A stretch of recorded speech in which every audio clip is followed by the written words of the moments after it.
Dahan-daang dumausgas ang Wallace sa makinis na sahig na nagpapahiwatig ng katahimikan at simula ng bagong araw. Nakita si Anghua na abala sa pagwawalis ng bakuran, tahimik at masigasig niyang ginagawa ang kanyang tungkulin habang naghahanda para sa darating na araw. Habang nagtatrabaho, napatingin siya sa malayo at nakita si Sorayang na nagsasanay ng kanyang martial arts. Sa kanyang isipan, naalala niya kung gaano karaming alak ang nainom nito kagabi kaya't nagtaka siya kung paano nito nagagawang magsanay ng ganito kalakas at kabilis. Bumalik sa kanyang alaala ang masayang gabi kung saan sabay-sabay silang uminom at nagsaya, naaalala niya ang tawanan at ang pag-aalala nila na baka sumobra sa inom ang kanilang Panginoon. Sa kanyang isipan, inamin niya na isa talagang hindi malilimutang gabi ang kanilang pinagsamahan. Ipinakita ang bilis at lakas ng galaw ni Sorayang habang isinasagawa ang kanyang mga teknik, ang bawat sipa ay puno ng kapangyarihan at bilis na nagpapakita ng kanyang tunay na lakas. Hindi makapaniwala si Anghua habang pinapanood ang bawat galaw nito, kitang-kita niya ang ganda at husay ng bawat atake na tila lumilikha ng hangin at liwanag sa paligid. Labis na namangha si Anghua at hindi mapigilan ang pagsambit na kahanga-hanga talaga ang kanyang Panginoon, hindi niya akalain na may ganitong kakayahan at lakas ang taong kaharap niya. Pagkatapos ng ensayo, nakatayo si Sorayang habang hinihingal ng malalim, sa paligid niya ay makikita ang usok at init na nagmumula sa kanyang katawan, napagtanto ni Anghua na hindi nga biro ang maging alagad ng isang makapangyarihang pinuno tulad ng Demon Lord, at tanging ang mga tunay na piling tao lamang ang may kakayahang magkaroon ng ganitong lakas. Sa mukha ni Sorayang na puno ng pawis, ang kanyang mga mata na seryoso at puno ng layunin habang pinapakalma ang kanyang sarili matapos ang matinding pagsasanay. Bumalik naman sa eksena kung saan nag-uusap sina Sorayang at Dongpil, nagtanong si Sorayang tungkol sa estruktura at ugnayan sa loob ng kulto, at ipinaliwanag ni Dongpil na kung ang hanap niya ay taong bihasa sa mga koneksyon at relasyon, ang general strategist ang itinuturing na pinakamahusay dito dahil ito ang namumuno sa pinakamalakas na pangkat sa loob ng kanilang samahan. Ipinaliwanag ni Dongpil na bagamat may kapangyarihan ang general strategist, napakahirap makausap o makaharap ito. Sinabi niyang halos ang Demon Lord na lamang ang nakakausap dito ng madalas, at lalo pa itong naging abala nitong mga nakaraang araw kaya mas lalong naging mahirap ang paglapit dito. Nagbago naman ang usapan at ipinagmalaki ni Dongpil ang kanilang grupo, sinabi niyang magaling din ang Court of Elders at sila ang mga taong nangangalaga at nagpoprotekta sa Demon Lord at sa buong kulto. Napatingin lamang si Sorayang at nagtaka kung nagyayabang ba si Dongpil. Tuwang-tuwa si Dongpil habang ipinagmamalaki na ang kanilang samahan ang itinuturing na pinakamahusay at pinakamalakas sa loob ng Heavenly Demon Divine Cult. Hindi na nakapagpigil si Sorayang at napahawak na lamang sa kanyang ulo, napaisip siya na hindi naman pala ito ang kanyang hinahanap at muling nagtanong kung may iba pa bang taong pamilyar sa mga ugnayan at relasyon sa loob ng kulto. Sa kanyang isipan ay napatanong na lamang siya kung sobrang lasing na ba talaga si Dongpil. Biglang binanggit ni Dongpil ang pangalang ni So Yonsim habang kumukuha ng pagkain gamit ang chopsticks. Ipinaliwanag niya na ang nasabing tao ay ang namumuno sa Internal Enlightenment Facility, at dahil sa tungkulin nito, tiyak na malawak ang kaalaman nito tungkol sa mga ganitong bagay. Dagdag pa niya na ang nasabing pasilidad ay may malaking kapangyarihan dahil sila ang namamahala sa mga pondo at yaman ng buong kulto. Labis na nagulat si Sorayang sa narinig at hindi makapaniwala sa impormasyong ibinigay sa kanya. Sinabi pa ni Dongpil na dahil sila ang humahawak ng pera at mga yaman, natural lamang na marami silang alam tungkol sa mga koneksyon at ugnayan ng bawat tao at grupo sa loob ng samahan.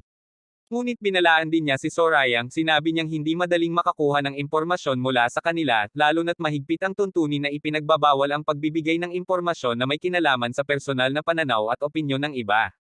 Sa huli, nagtaka si Dongpil at nagtanong kung bakit ganito ang mga tanong ni Sorayang, may halong hinala at pagtataka habang tinatanong kung mayroon bang espesyal na dahilan at plano ang kanyang Panginoon sa pagkuha ng ganitong uri ng kaalaman. Dumating si Anghua dala ang mga bagong inumin at masayang ibinalita ito sa dalawa, agad na natuwa at sumigaw si Dongpil nang makita ang mga bote, tila nawala ang antok at pagod nito. Habang nagsasanay, naalala ni Sorayang ang sinabi ni Dongpil tungkol kay So Yonsim, alam niyang hindi magiging madali ang pakikipag-usap at pakikipag-ugnayan sa taong namumuno sa ganitong uri ng pasilidad. Naiisip niya na bilang pinuno ng isang institusyong humahawak ng pondo at yaman, tiyak na malaki ang kapangyarihan at impluwensya nito, dahil dito, napagtanto niyang maaaring magkaroon ng problema at hindi maganda ang kalalabasan kung basta-basta na lamang siya lalapit at makikipag-usap dito ng walang sapat na paghahanda. Ngunit sa kabila ng mga pangamba, may matibay na desisyon sa kanyang mga mata na handa na siyang harapin ang anumang hamon. Naisip niya ang tungkol sa kanyang kapatid na si Yomon, alam niyang hayagan itong nagpapadala ng mga tauhan upang bantayan at subaybayan siya kahit nasa loob mismo sila ng kulto, napagtanto niya na mali ang kanyang inakalang magiging payapa at ligtas ang kanyang buhay pagkabalik mula sa solitary bamboo grove. Napagtanto niya ang isang mahalagang katotohanan kahit saan man siya magpunta, sa loob man o labas ng kulto, laging may mga taong nagnanais na siya ay mapahamak at mawala ng buhay, dahil dito, napasigaw siya sa galit, at sinabi sa sarili na kailangan na niyang humanap ng mga taong maaasahan at kakampi na laging nasa kanyang tabi at handang tumulong sa kanya. Naaalala niya ang mga nakaraang karanasan kung saan siya ay lumaban ng mag-isa, natutunan niya na mahirap at mapanganib ang mag-isa lamang at walang sinumang maaasahan at kaibigan sa panahon ng kagipitan. Habang nagwawalis, nakita ni Anghua ang kalat at pagkasira dulot ng ensayo ni Sorayang, napabuntong hininga siya at nagtaka kung kailan niya ito matatapos linisin, ngunit sa kabila ng pagod, hindi niya maiwasang hanggan ang itsura ng kanyang Panginoon na kahit pagod ay mukhang kahanga-hanga at astig pa rin. Tumigil sandali si Sorayang at napabuntong hininga dahil sa sobrang pagod, ramdam niya ang bigat ng kanyang katawan matapos ang matinding pagsasanay.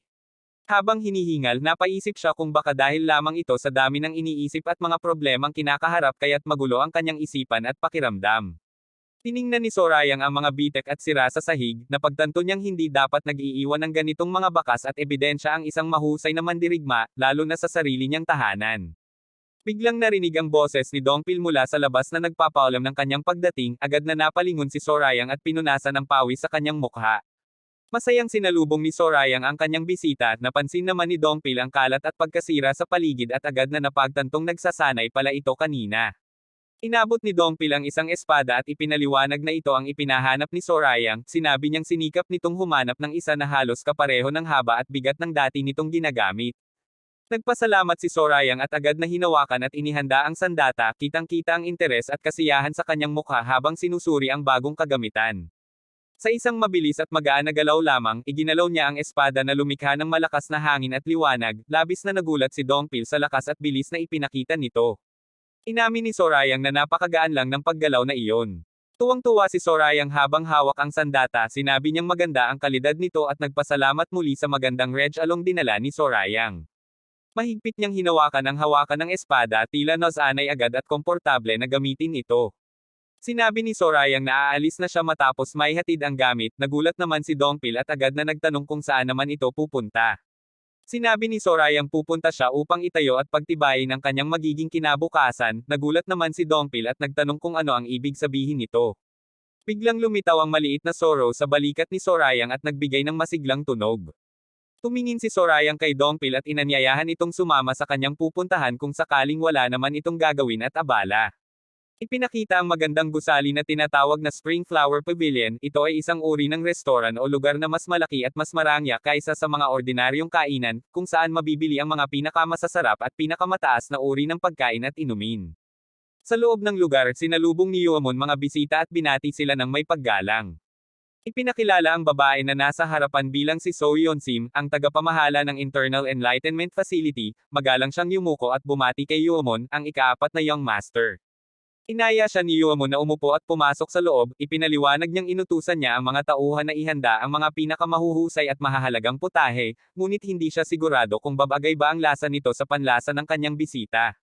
Tumingin si So Yeonsim sa paligid at ipinaalam na ang nasabing lugar ay nasa ilalim ng kanyang pamamahala, sinabi rin niyang dahil siya ang may-ari at namumuno dito, siya ang pinakamakaalam kung gaano kasarap at kaganda ang kalidad ng mga pagkaing inihahain sa lugar na iyon.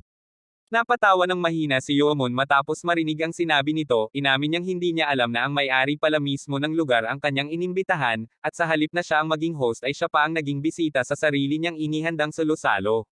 Umupo silang dalawa sa magkabilang dulo ng mesa habang ang kanilang mga tauhan at kasama ay nakatayo sa paligid at naghihintay sa kanilang utos. Diretsahan itinanong ni So Yeonsim kung ano ang tunay na dahilan kung bakit siya inimbitahan at dinala sa lugar na iyon.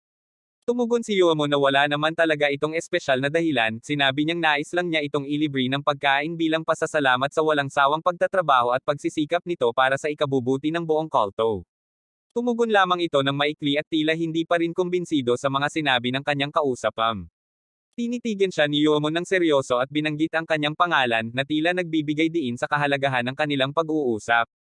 Ipinakita ang katangian ni So Yeon-sim, siya ay isang babaeng matagal nang nakipagsapalaran at nakipaglaban sa loob ng kulto, at dahil sa kanyang sipag at talino ay umangat siya at naging pinuno ng isang mahalagang institusyon. Kilala rin siya bilang taong may mataas na pagtingin sa sarili at alam na alam niya ang kanyang tunay na halaga at kakayahan.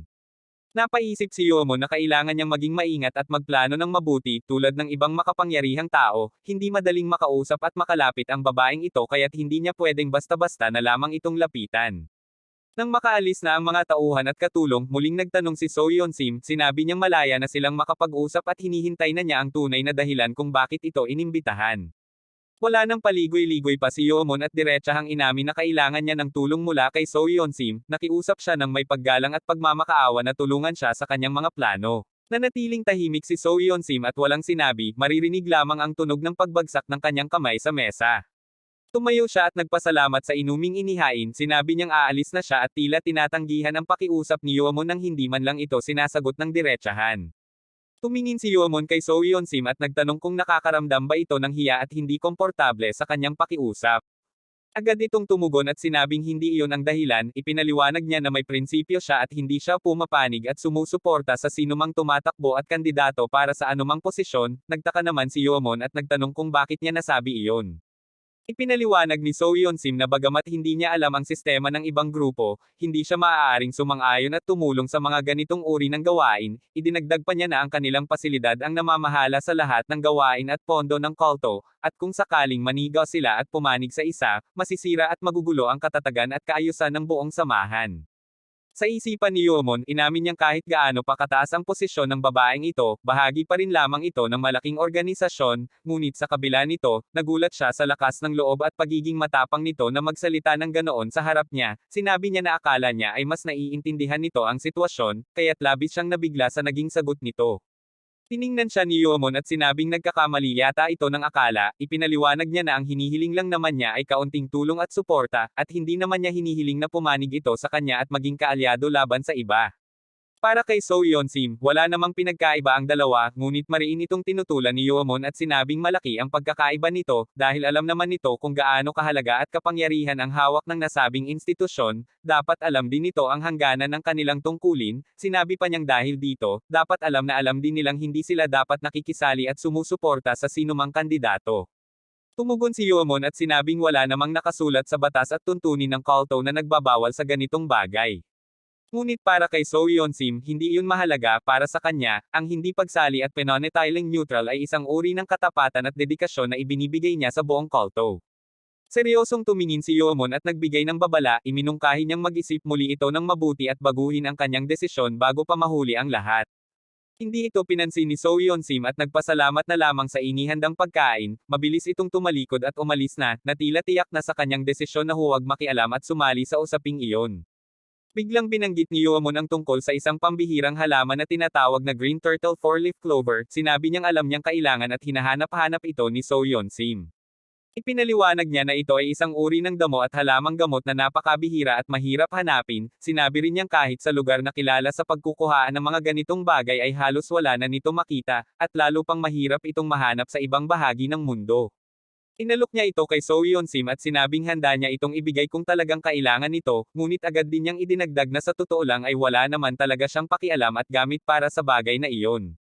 Labis na nagulat si So Yeon-sim sa narinig at hindi makapaniwala sa impormasyong hawak ng kanyang kausap. Agad siyang huminto at nagtanong kung paano nito nalaman ang tungkol sa kanyang pangangailangan at hinahanap. Ngumiti lamang si Yeomon at nagtanong pabalik kung mahalaga ba talaga kung saan niya ito nakuha at nalaman. Mariin itong sinagot ni So Yeon-sim na oo, napakahalaga nito para sa kanya at nakiusap na sagutin na lamang niya ang kanyang tanong. Tumingin si Yeomon sa kanya at sinabing kung ganoon naman pala, dapat may maibigay din itong kapalit at pabor bilang kabayaran sa impormasyong ibibigay niya. Sinabi rin niyang hindi siya gumagawa ng mga kasunduan na siya naman ang talo at lugi sa huli. Naramdaman ni So Yeon-sim na parang may halong babala at pananakot ang mga salitang binitiwan ng kanyang kausap. Agad namang itinanggi ni Yeomon at sinabing hindi niya gagawin iyon. Ipinaliwanag niya na dahil lang siya ay nasa mahirap na sitwasyon kaya niya nagagawang magsalita ng ganoon, at sana ay maintindihan ito ng kanyang kausap.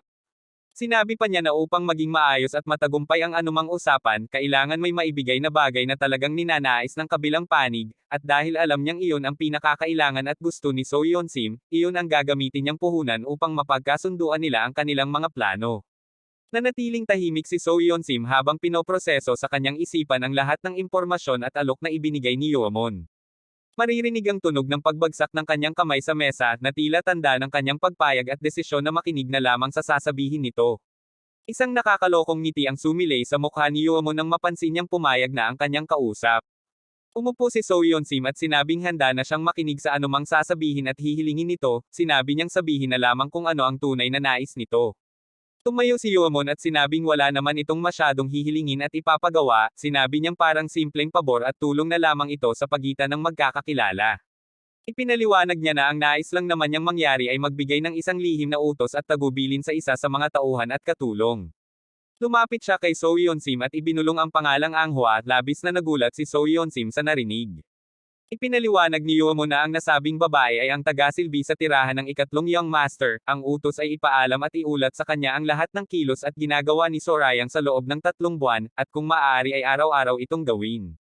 Diretsahan itinanong ni So Yeon Sim kung may binabalak bang masama at gagawing masama si Yoamon laban sa kanyang kapatid, ngumiti lamang ito at sinabing akala niya ay hindi naman ito nagtatanong ng mga bagay na mahirap sagutin at bawal pag-usapan, idinagdag pa niyang siya mismo ang humingi ng mahirap na pabor kaya dapat asahan na may kapalit itong mga katanungan. Tumingin si Yoamon sa kanya at nagtanong kung sa tingin ba niya ay mahirap at sobra ang hinihiling niyang gawin. Mariin itong tinutulan ni So Yeon Sim, sinabi niyang napakadelikado at napakahirap nito, dahil kung sakaling mahuli ang nasabing katulong na nagbabantay at nag-uulat, hindi lamang si Anghwa ang mapapahamak kundi pati na rin siya bilang nag-utos. Tumugon si Yoamon at sinabing ang kailangan lang naman gawin ay maging maingat at huwag mahuli, wala nang ibang sikreto at paraan kundi iyon. Uulitin pa rin niya na delikado ang gagawin, ngunit pinakalma siya ni Yoamon at sinabing hindi naman kailangan gumawa ng espesyal at mapanganib na bagay, ang utos lang ay ituloy lang nito ang normal na buhay at gawain, at habang ginagawa iyon ay magpadala na lamang ng impormasyon. Ipinaliwanag pa niya na ang gagawin lang naman nito ay magsulat at magpadala ng maikling ulat pagkatapos ng trabaho, gusto sanang tutulan ulit ni So Yeon Sim dahil pakiramdam niya ay hindi ito simpleng bagay. Sinabi ni Yoamon na kahit sakaling may mangyari man at may maghinala, napakadali lang naman solusyonan ang problema, nagtaka naman si So Yeon Sim at nagtanong kung paano naging simple iyon. Dahan-dahan niyang ginalaw ang kanyang alak. Sinabi niyang ang katotohanan ay parang usok lamang, madaling mawala at madaling itago, at kung sakaling kailangan, sapat na ang pagtatapon at pagkawala ng ebidensya upang walang makakaalam kung sino ang may sala at kung sino ang gumawa ng anumang bagay. Nakaramdam ng kaba at pangamba si So Yeon Sim at inisip na parang may halong banta at babala ang mga salitang binitiwan ng kanyang kausap. Biglang nakaramdam ng Katie sa tenga si Anghwa habang nagtatrabaho, hindi niya alam na pinag-uusapan at binabalak na pala siyang gamitin ng mga makapangyarihang tao sa kulto. Ipinakita ang magandang tanawin ng gusali habang unti-unti nang gumagabi. Sa huli, umiling si So Yeon Sim at sinabing kahit anong mangyari, sobra pa rin at labis ang hinihiling at ipinapagawa nito sa kanya. Biglang sumigaw si Yoamon at tinawag ang posisyon ni So Yeon Sim, sinabi niyang tumigil na ito sa pagsasabi ng mga halatang kasinungalingan at dahilan. Mariin itong itinanggi ni So Yeon Sim at sinabing totoo ang sinasabi niya, ipinaliwanag niya na hindi niya talaga kilala at alam kung anong klaseng tao si Anghwa, kaya imposibleng mapagkatiwalaan niya ito at magamit sa ganitong gawain. Hindi ito pinansin ni Yoamon at sinabing kung ganoon naman pala, humanap na lamang ito ng ibang tao, ang mahalaga ay may makuhang impormasyon mula sa taong mapagkakatiwalaan nito. Tumingin si So Yeon Sim sa kanya at tila hindi makapaniwala sa lakas ng loob at pagiging mapilit nito. Tinawakan ni Yoamon ang bote at sinabing huwag na itong magsabi na hindi niya kaya, alam niyang kayang-kaya nitong gawin ang lahat basta't desidido at gusto lang nito. Seryoso at puno ng diin ang binitiwan niyang sasabihin na ito na lang ang huling beses na hihilingin niya iyon, tinanong niya kung gagawin ba ito o hindi. Sinabi niyang ituturing na lang niyang pagsang-ayon at payag ang pananahimik nito. Nanatiling tahimik at nanginginig si So Yeon Sim dahil sa takot at pressure, dahil dito, inihayag ni Yoamon na tapos na ang usapan at formal nang napagkasundoan ang lahat. Biglang may narinig na ingay at galaw mula sa labas, nagulat ang mga tauhan at bantay na nakabantay sa paligid. Labis na nagulat at natakot si Shinwei nang makita ang nangyari at may napaansing kakaiba. Biglang sumigaw si Sorayang mula sa labas at tinanong kung hanggang kailan pa iinom at magpapalipas ng oras gamit ang mga luma at lumang kagamitan. Labis na nagulat si So Yeon-sim at si Yeomon sa biglaang pagdating ng tao, hindi alam kung sino ang pumasok kaya agad silang napatingin sa pinto. Mabilis na pumasok si Sorayang at sinabing nauubos na ang kanyang pasensya at paghihintay. Inalok niya ang kanyang dala at sinabing kahit simple at mura man ang alak na dala niya, malinis naman at maayos ang kanyang gamit at paraan. Hindi makapaniwala si So Yeon-sim at agad na binanggit ang pagkakakilanlan ng lalaki bilang ang ikatlong young master. Puno ng galit at inis ang mukha ni Yeomon habang nakatingin sa kanyang kapatid, sa kanyang isipan ay nagtatanong siya kung ano ang ginagawa ng taong iyon sa lugar na iyon at bakit bigla itong sumulpot. Tumingin si Sorayang sa kanyang kausap at inanyayahan itong sumama sa kanya, tinatanong niya kung iinom pa ba ito gamit ang mga marurumi at lumang tasa, at sasama at iinom na lamang kasama niya. Hindi makapaniwala si Yeomon at nagtanong kung paano nito nalaman at nahanap ang kanyang kinaroroonan. Ngumiti lamang si Sorayang at sinabing nahirapan pa siya bago ito mahanap, sinabi rin niyang akala niya ay nasa ibang lugar ito, at nagulat siya na nasa ganitong maganda at tahimik na lugar pala ito matatagpuan. Agad na yumuko at bumati ng may paggalang si So Yeon-sim, sinabi niyang kilala at iginagalang niya ang posisyon at kapangyarihan nito bilang disciple ng Demon Lord, at taos-puso siyang bumati sa ikatlong young master. Sinabi ni Sorayang na hindi na kailangang maging formal at sobrang magalang sa kanya, dahil nakakailang at hindi siya sanay sa ganitong pakikitungo. Galit na galit si Yeomon at sumigaw sa mga tauhan, tinatanong niya kung ano ang ginagawa nila at bakit pinapasok ang mga tao gayong inutusan niya na huwag papasukin ang sinuman habang may mahalaga siyang kausap. Tumugon si Sorayang at sinabing pumunta lang siya rito upang hanapin at kausapin ang facility master, sinabi rin niyang kumalma na lang ito at huwag magalit. Sumigaw si Yeomon at tinanong kung alam ba nito kung ano ang ginagawa nito, ipinaliwanag niya na may pinag-uusapan at mahalagang usapan sila ni So Yeon-sim, at napakabastos at walang galang na sumulpat at manghimasok ito. Hindi ito pinansin ni Sorayang at diretsahang inanyayahan si So Yeon-sim na sumama sa kanya, nagulat naman si Yeomon at hindi makapaniwala na parang hindi man lang ito pinansin at narinig ng kanyang kapatid. Sumigaw ulit si Yeomon at tinawag ang kanyang kapatid dahil sa inis at galit. Humingi ng paumanhin si So Yeon-sim at sinabing mayroon na siyang napagkasunduan at tinanggap na ang imbitasyon ng ikaapat na young master. Ipinaliwanag niya na dahil dito hanggang matapos lamang ang kasalukuyang usapan at pagkikita ang kanyang pakikipag-usap. Ngumiti si Sorayang at sinabing kung ganoon naman pala pwede namang sumama ito sa kanya pagkatapos ng usapan na iyon. Naguguluhan at nagtataka si So Yeon-sim, hindi niya alam kung ano ang binabalak at kung ano ang nasa isip ng ikatlong young master, at bakit ito biglang naging interesado at nakikisali sa usaping ito. Biglang binanggit ni Sorayang ang tungkol sa Green Turtle Four-Leaf Clover, labis na nagulat ang lahat, lalo na si So Yeon-sim at si Yeomon, dahil alam nilang lihim at mahalaga ang bagay na iyon. Ipinaliwanag ni Sorayang na may dalawang pangunahing dahilan kung bakit kailangan at hinahanap ang ganitong uri ng halamang gamot. Sinabi niya na ang una ay para sa pagpapababa ng enerhiya at lakas sa katawan, at ang pangalawa naman ay para sa mga may malalang sakit at pinsala sa daluyan ng enerhiya, ngunit idinagdag pa niya na mayroon namang ibang pwedeng gamitin at pamalit dito, kaya hindi naman talaga kailangan ang partikular na halamang ito. Tumingin siya kay So Yeon-sim at sinabing dahil alam naman nito ang lahat tungkol sa gamot at medisina, sigurado siyang alam din nito na may kapalit at dahilan kung bakit kailangan nito ang bagay na hindi naman pwedeng palitan ng iba. Biglang nagtanong si Sorayang kung mayroon bang taong nasugatan at may problema sa katawan dulot ng maling pag-aaral at pagsasanay ng martial arts. Hindi makapaniwala at hindi makasagot si So Yeon-sim sa mga tanong at impormasyong hawak ni Sorayang. Umupo si Sorayang at ipinaliwanag na sa totoo lang, hindi naman kailangan ng ganitong klase ng gamot maliban na lang kung nasa bingit na ng kamatayan ang pasyente, at kahit pa sakaling gamitin ito, maaari pang magdulot ng mas malaking problema at panganib sa kalusugan. Ipinaliwanag pa niya na maaari itong makasira at makagulo sa balanse ng enerhiya sa katawan sa halip na makatulong at gumaling. Pinakalma niya si So Yeon-sim at sinabing naiintindihan niya na nag-aalala at kinakabahan ito para sa taong kanyang inaalagaan, ngunit sinabi rin niyang hindi kailangang magpakahirap at isugal ang sarili para lang makuha ang nasabing halaman. Naguguluhan at namamangha si So Yeon-sim, hindi niya akalaing magiging ganito kabait at kakaunawa ang taong ito, at hindi niya makilala ang ikatlong young master na kilala at nakasanayan niya noon. Sumigaw si Yeomon at inakusahan ang kapatid na nakikinig lang pala sa likod at nakikisama, tinawag pa niya itong bastos at walang modo dahil sa ganitong ugali. Tumugon si Sorayang at nagtanong kung galit ba talaga ito, ipinaliwanag niya na nagkataong nandoon lang siya at nakarinig ng tungkol sa halamang gamot kaya siya napasok at nakialam. Hindi ito tanggap ni Yeomon at sinabing hindi bagay at hindi disente ang ganitong ugali para sa isang taong may mataas na posisyon at dugo. Biglang tumigil at tumingin ng seryoso si Sorayang, tinanong niya kung ang tinutukoy ba nitong tamang asal at pag-uugali ay angkop para sa isang young lord.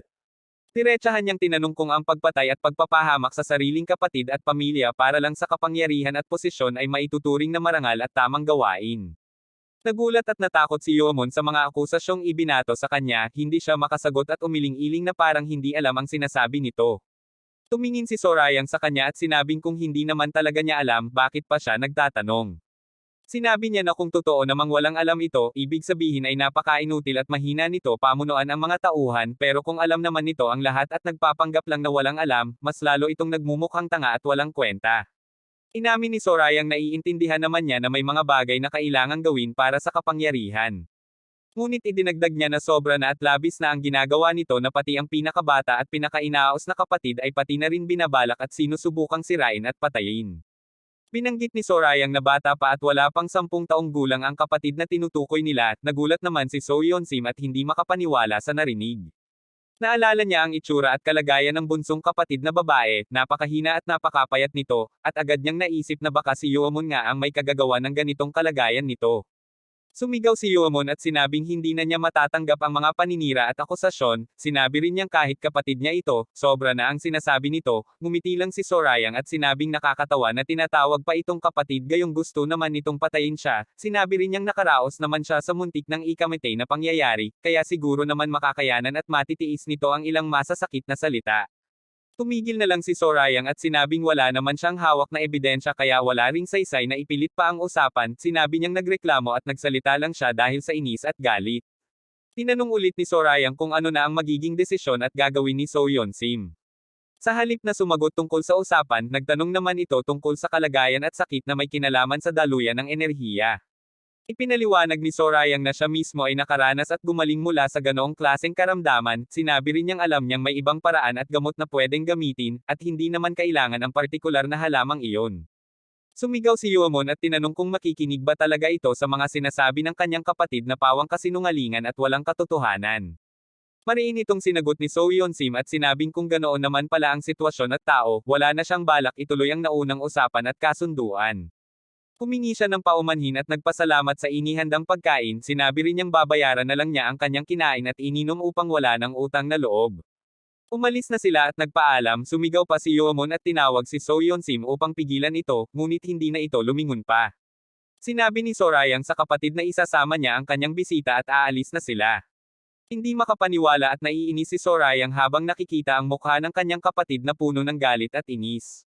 Nagtanong si Sorayang kung okay lang ba na simpleng alak lang ang may hahandang inumin niya, tumugon naman ito at sinabing ayos lang iyon, dahil ang mahalaga ay malinis at maayos ang gamit at paraan.